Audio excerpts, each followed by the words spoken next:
So, Sustainable Fashion Week, as I'm sure you know, is very much a community-led organisation and all about equipping individuals and community groups with knowledge and resources to make more sustainable fashion choices and about empowering people to do that. So we have kind of four main themes, which are regenerate, rewear, repurpose and reconnect. So we try to group everything that we do into those areas. And yeah, we are mostly kind of run by volunteers and yeah, various different kind of voices and people involved. As you know, we are planning kind of a programme of events which has been moved to September, quite positive that it will go ahead. And you're supposed to be speaking, which is great. So hopefully that's all still kind of in the diary. But yeah, thank you so much for taking the time to speak to us now, just to engage with some of our followers and yeah, give a bit of insight into the work that you do. So Audrey, if you'd like to introduce yourself, that'd be great, and tell us a bit about your business. Sure. My name, as you said, is Audrey, and I'm the founder of Yala Jewellery, which is ethically and sustainably made by artisans working in the informal sector in Kenya. And all that means basically is that they don't, through circumstance, not choice, they don't participate fully in the economy. So a lot of them are unbanked. A lot of them, don't have any kind of formal, fancy, all singing, all dancing workshops where they make products, but we're incredibly proud of the products that they're able to make, given the tools that they have. And yeah, it's been running for about 3 years. I lose track. I think 3. About 3 years. And, yeah, it's in the interest of sustainability. We always knew that we were going to start off being very slow, very small batch, not making things that we have to convince people to want, but only increasing the product range as and when it was appropriate. But even then, we'll only ever make 5 of something, see how it goes, and then make 5 more. And it's only once we've established which things sell well that we'll make lots of those, because we know they'll go, but we don't want to end up having lots of excess inventory. One, because it's expensive, but also in the interest of not producing more than we need to. Yeah, and actually being guided by your consumer and the audience rather than just churning things out and hoping now. Amazing. Yeah. And the other important part I forgot to say, that I always forget to say, is that the majority of the products we make are made from either upcycled, recycled or reclaimed materials. And so we use a lot of the base metal in just about everything is brass. Because that's a material that is easily accessed by the artisans that we work with and is endlessly recyclable itself. And something like 80% of the brass in the world is already recycled. I didn't know that until I started doing this. That's amazing. Exactly, but they're able to find brass in all sorts of places that has been discarded as a waste material, but once you rescue it, essentially, from all sorts of, even industrial gate valves are made with brass, so there's lots of different things that you can rescue the brass from. You need to purify it because a lot of them create things that are very nasty to put on your skin. So we remove all the toxins, the nickel, the lead, etc. Cadmium is another nasty one, but purify it, get rid of all of that, and then cast it into new jewelry. We use cow horn as well, dead stock leather. A lot of the Maasai ladies we work with obviously use a lot of glass beads, but the thread that they use for beading has itself been rescued from grain sacks and twisted to make thread, and all sorts of things.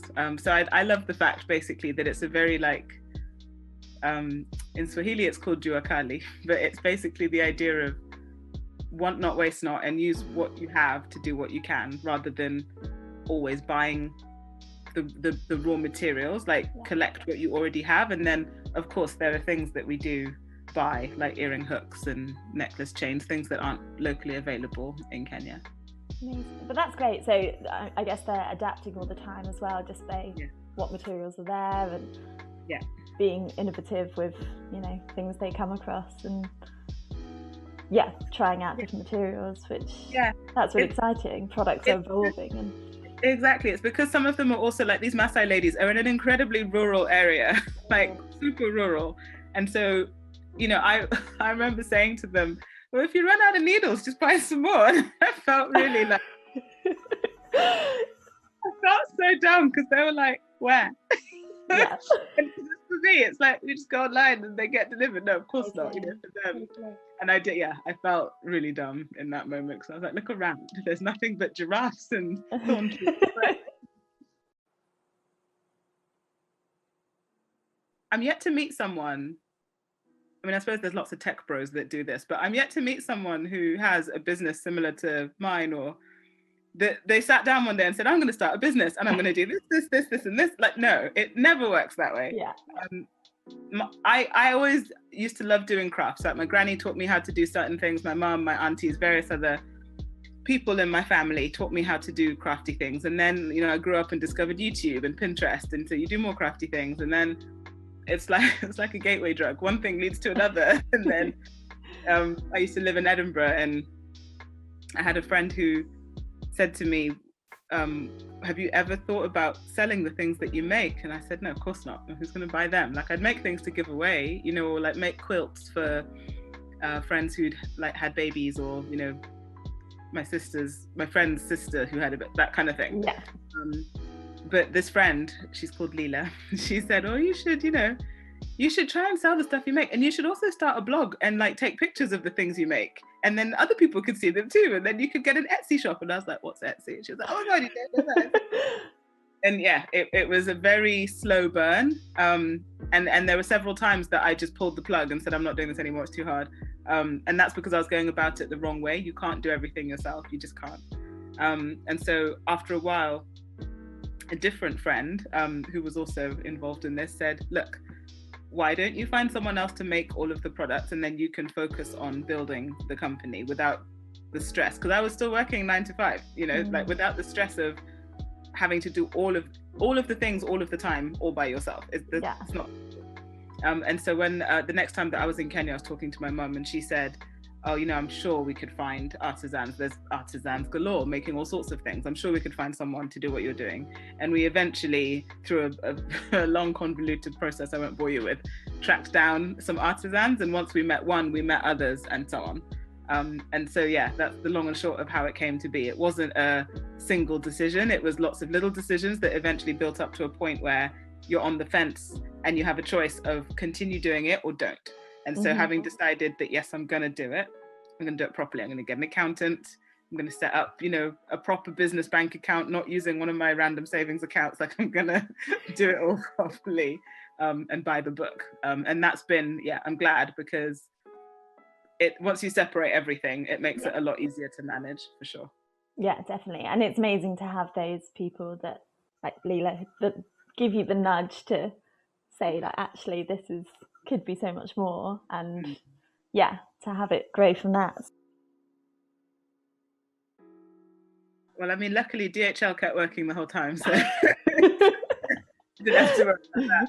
But no, you're right. Obviously, you're right. I've been incredibly lucky that I didn't have to undergo an overnight digital transformation like some companies did. We've always been online. We've always been digital first. We've always had a website. We've never had a shop, and so we didn't have to worry about that side of things. We did have to recalibrate a little bit with some of the retailers we work with that do have bricks and mortar, because obviously, but a lot of them also had websites anyway, so that was fine. I did worry initially about the artisans because, you know, there were lockdowns here, there were lockdowns in Nairobi, there were lockdowns all over the world, as we know. And so my concern was that people working in the informal sector don't have the privilege and the luxury of you know, working from home, or, you know, being able to be locked down for months on end with no income. Like, they can't survive that way. They are survival entrepreneurs. And so if they don't work, they don't eat. And so you have to be very careful about being able to continue to supply them with orders, and therefore income. But at the same time, my first thought was, oh my God, what are we going to do? Because no one's going to be buying earrings in a pandemic. No one's going to be doing that. And as it happened, and I did not see this coming one bit, because everyone was working from home, because we were all doing exactly what you and I are doing right now, people still wanted to look presentable. And so people, and I think a lot of people had a lot more disposable income because they're not going anywhere. Right? So they're spending all of their money online. And so it was weird. In March, we actually saw an initial dip, which I think everyone did. But then as of April onwards, it just steadily kept creeping up. And then of course in June, when BLM happened, me and every other Black owned business on the planet was like, this is never going to happen again. So I'm just going to ride this wave and see where it takes me. And that was a very strange time to be doing business, because you found yourself on lots of lists that no one told you. Like, they don't get in touch with you and say, oh, hey, I'm writing this article. No, you just wake up one day and Google Alerts is like, oh, you're on this list. And you're like, why? And then a lot of people starting a business is always hard, because you need press, you need coverage, you need exposure, you need all these different things. And so you email lots of people and you try to make connections with people and, you know, see what you can do to maybe get the name of your brand out there. And there's so many people who had either ghosted me entirely or, you know, replied and said thanks but no thanks, and then suddenly they're back in your inbox going, oh, and you're like, did you forget that we've already been in touch? Like, we've spoken before. That was weird.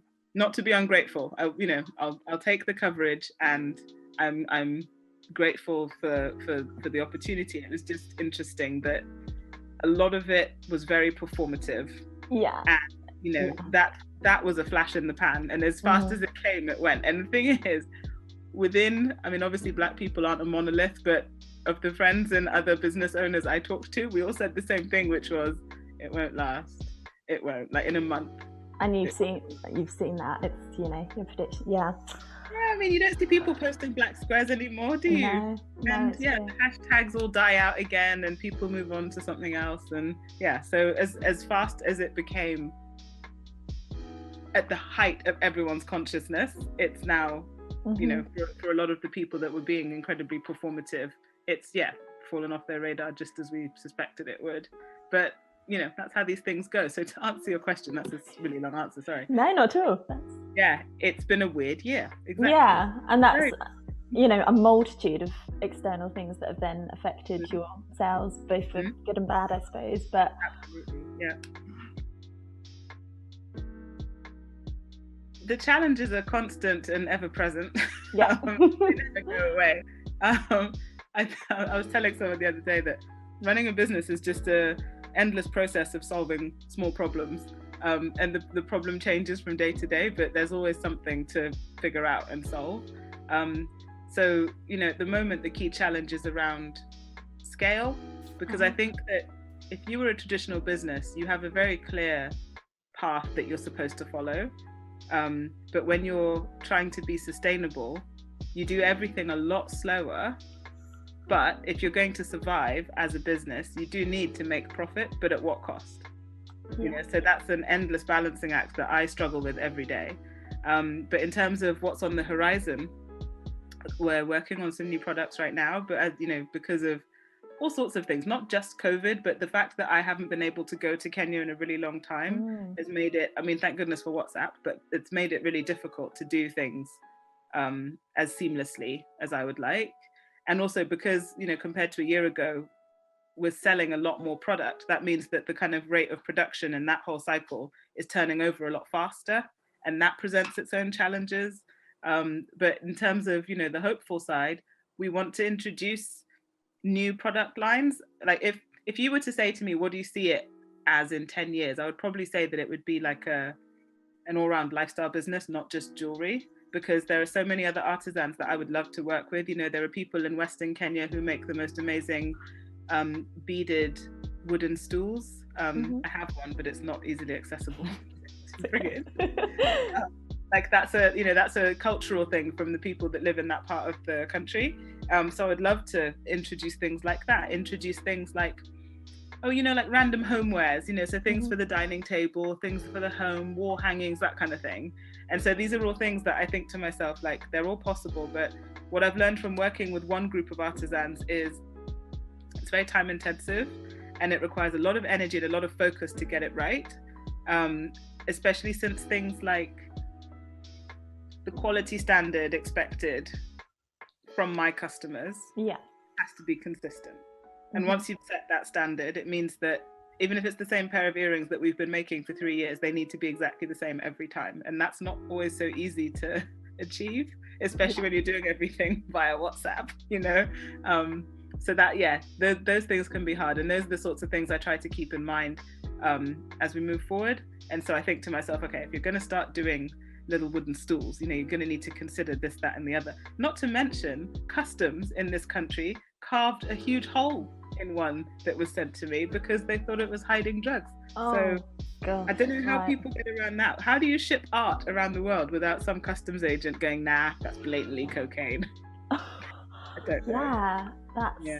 Yeah, so many things like that I think a lot of the people watching this and myself, you know, you don't even consider. And like you say, the more products you introduce, the more people you work with, it just adds more and more considerations.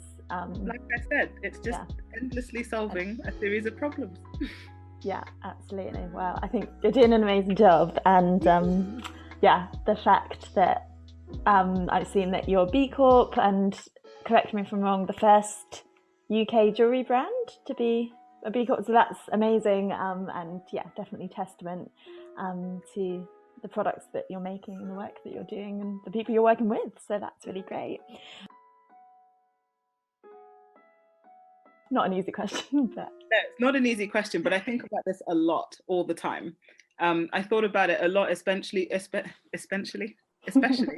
when I was working with my good friend Besma, who did all the copywriting on my website before it went live. Yeah. And my nickname for her is Sustainability Siri, because you can ask her anything and she'll have a sustainable alternative for anything. Doesn't matter what the product is. It's amazing. That's great. But she was the one who said, because I had sent her a couple of drafts of what I wanted the kind of tone of voice of the site to be and what kind of language I wanted us to use.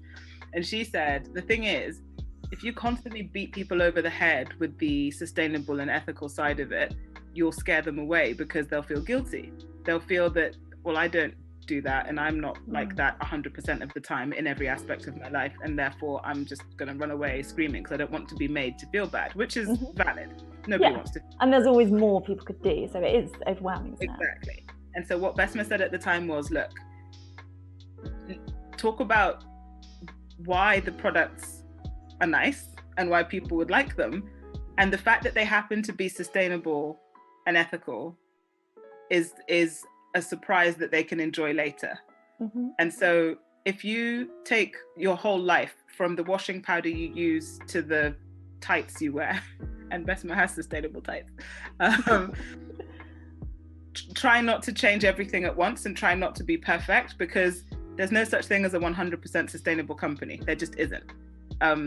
And no one person is 100% sustainable in everything that they do. So change the things you can and don't beat yourself up about the things you can't. If there's something like, let's say you've got 5 kids and, you know, you expect it, well, maybe some women will. I'd say if you got 5 kids and a full-time job and you and your partner both work full-time, would you really be expected to be steaming every vegetable that you feed them and, you know, making handmade baby food No, of course there'll be times when you buy something convenient because it's easier, even if it would be more sustainable to get a veg box delivered and make all that, you know, I get it. But there are times when you just have to pick the quickest wins with regards to how you can be more sustainable in your own life and not beat yourself up. Be kind to yourself, because nobody's doing it perfectly all the time. And if you look at humanity as a whole, imagine if all of us made 3 sustainable changes in our life. The net benefit would be incredible, right? And so telling people that, I can't believe it, you used a plastic bag, like you're dead to me now, that doesn't work. No. Right? It doesn't work.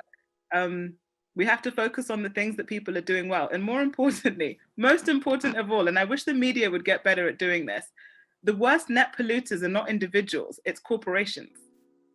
So we need to, and they've done a fantastic bait and switch of talking about how individuals need to stop doing this, people need to stop doing that. And it's like, no, you need to stop. Yeah, they need to be held to account for, yeah, totally. We're like a drop in the ocean, no pun intended, but we're a drop in the ocean compared to what you're doing. So change your behavior, because that will have the biggest benefit, or a much bigger benefit than individuals as a collective could ever achieve. And it's like 8 companies, you know, like never mind 7 billion people. It's like a tiny handful of companies that are, you know, so that's it's not a short answer, sorry, but no, I think that's pick that would simple, achievable things. Don't beat yourself up, and don't feel like it's all individuals' responsibility, because, like you say, it's bigger than that. And do what you can. Yeah, amazing. Thank you so much, Audrey. That's really great. And hopefully we will see you in September in real life for our long-awaited Sustainable Fashion Week. It will happen there. It's going to happen. Yeah, it's feeling positive. Lockdown is lifting. We're getting there. So we're really excited to all be together and hopefully have some really good events. But thank you so much again for your time. Not at all. Thank you.